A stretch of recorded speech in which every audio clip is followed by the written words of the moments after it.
الله.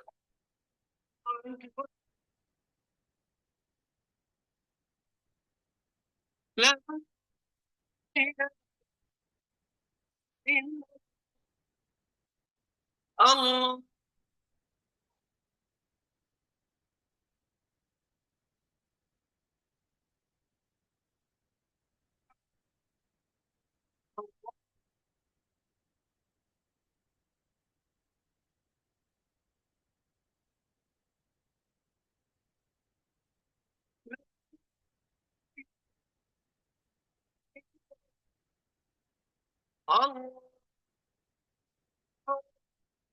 الله.